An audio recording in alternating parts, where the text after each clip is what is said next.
Viete, čo je to areál zdravia? Na čo by vlastne mal slúžiť? My ako mladí reportéri sme sa rozhodli vyriešiť problém s areálom zdravia v našom meste.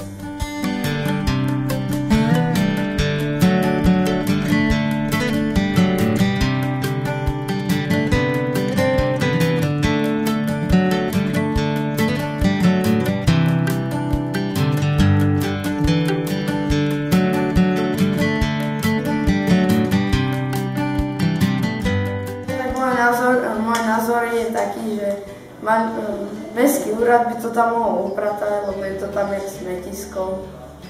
Nebol to moc príjemný zážitok, že sme si išli opekať a sadli sme si do smetiska.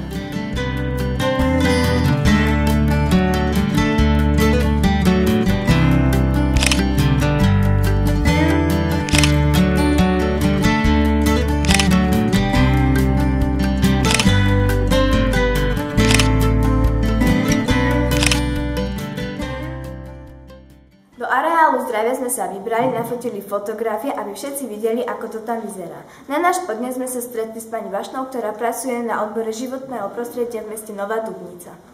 Takže, ako som spomínala, areál zdravia nie je mestský pozemok.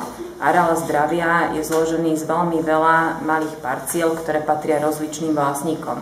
Takže ak by ste potrebovali súhlas na tieto aktivity, by bolo veľký problém získať súhlas od všetkých vlastníkov. Takže areál zdravia je možno nevhodný z toho dôvodu, že tam môžete nájsť aj odpad, ktorý by vás mohol ohroziť na zdraví.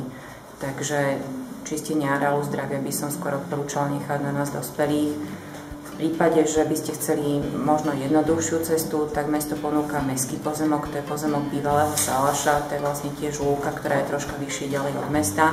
A na rozdiel od areálu zdravia by možno bola vhodnejšia v tom, že je troška ďalej od mesta, to znamená, že sa tam nestretávajú až také nebezpečné skupiny ľudí, ako sú narkomani, feťáci alebo ľudia, ktorí pijú v areáli zdravia alkohol.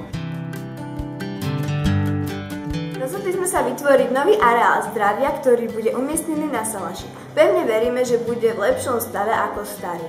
Vytvoríme tam akčný deň, kde môžu prísť rodiny s deťmi, vytvoríme piknik, súťaže a bazár nepotrebných vecí. Nech žije nový areál zdravia!